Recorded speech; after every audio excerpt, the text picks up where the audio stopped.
kushinda hili. Umenipima, umenijaribu na umeona naliweza hili.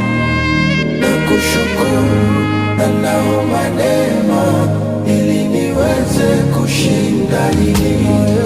Ninakuomba unilindie imani yangu kwako, matendo yako yajirudie pindi nikitaka kukata tamaa.